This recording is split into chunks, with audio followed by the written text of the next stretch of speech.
Monsieur le ministre, monsieur le rapporteur, nous examinons un accord aérien avec le Tchad et qui peut poser d'intéressantes questions économiques, fiscales et même environnementales. Mais ce sont d'autres accords que je voudrais interroger. Au début du mois, le mercredi 4 septembre, la France et le Tchad ont signé des accords militaires, 6 au total, sur, je cite, l'organisation des forces de sécurité tchadiennes, le renseignement militaire, la garde nationale nomade du Tchad. J'ignore s'ils seront discutés devant notre Assemblée, j'en profite donc aujourd'hui. Ces accords renforcent la coopération essentiellement militaire entre nos deux pays.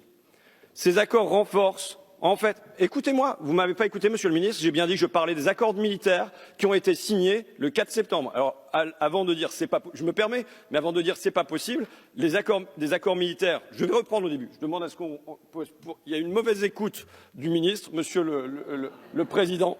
Moi, je vous écoute, monsieur Ruffin, c'est l'essentiel. Je cherche à être écouté du gouvernement. Si le gouvernement ne m'écoute pas et ne prend pas note que là, ce que j'interroge, ce sont les accords militaires entre la France et le Tchad qui ont été signés le mercredi 4 septembre sur l'organisation des forces de sécurité tchadiennes, le renseignement militaire, la garde nationale nomade du Tchad. Comme je ne sais pas si ces accords seront discutés devant notre Assemblée, j'en profite aujourd'hui. Ces accords renforcent la coopération et essentiellement la coopération militaire entre nos deux pays. Ces accords renforcent en fait le soutien au président Idriss Déby. Le Tchad serait, disent les spécialistes, et j'en suis pas un, le Tchad serait le coin supérieur droit du précaré. S'il tombe, alors derrière, tout l'édifice s'écroule. Voilà qui explique sans doute notre appui sans faille au régime depuis près de 30 ans.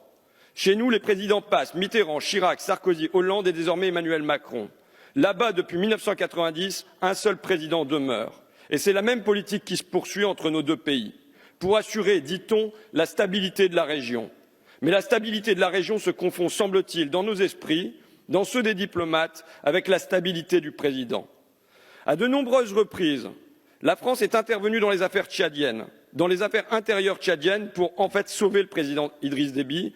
En décembre 1990, avec sa mise au pouvoir par un coup de force, dont l'ancien patron de la DGSE a dit « J'ai décidé d'éliminer Hissène Habré, de l'éliminer du pouvoir ».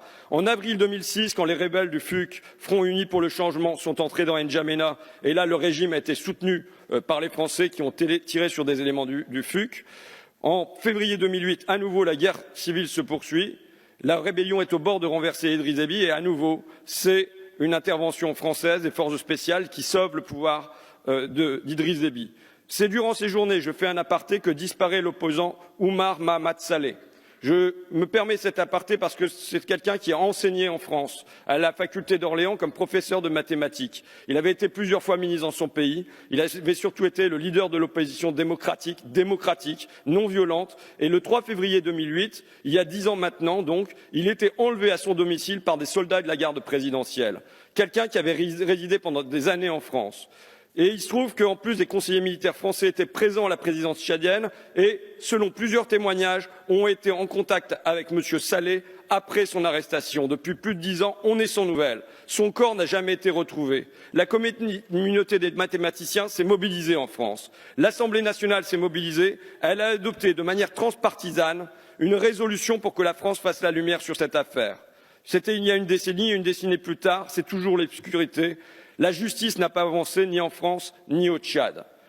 En fin 2018, je termine ma chronologie, Emmanuel Macron passe Noël au Tchad auprès des forces françaises de l'opération Barkhane et 2 mois plus tard, à nouveau, une opération française, la France bombarde une colonne d'un groupe rebelle, l'Union des forces de résistance au nord du Tchad. L'opposition éclatée et de nombreuses organisations, c'était cette année, ont dénoncé cette nouvelle ingérence de la France. Disons-le franchement, nous appuyons une dictature, la pire dictature du continent d'après The Economist. La situation démocratique est catastrophique au Tchad. Et le rapport d'information du groupe d'amitié France-Tchad, publié en avril de cette année, en témoigne clairement. En 2018, le président a modifié la Constitution pour s'assurer 12 années de plus au pouvoir, soit jusqu'en 2033. Cette nouvelle Constitution supprime également le Premier ministre. Comme le note le rapport, les évêques, l'opposition, la société civile, tous s'y sont opposés à cette nouvelle constitution. Dans le rapport, toujours, on le dit, la liberté d'expression et l'espace civique semblent entravés par le durcissement des règles relatives aux manifestations et aux associations, ainsi que par la coupure des réseaux sociaux depuis mars 2018. Voilà notre allié. Mais surtout les élections législatives. Elles étaient prévues initialement il y a 4 ans maintenant, en 2015, finalement annulées. Elles étaient annoncées pour novembre 2018, mais à nouveau reculées. Elles pourraient avoir lieu à la fin de l'année 2019. Elles sont sans cesse repoussées. Et pourquoi? Le rapport toujours le mentionne. Merci de conclure, je conclus 30 secondes. Ah non, pas 30, là, vous avez Le déjà rapport dépassé. toujours le mentionne, le président Déby invoque un manque de moyens financiers pour organiser ce scrutin.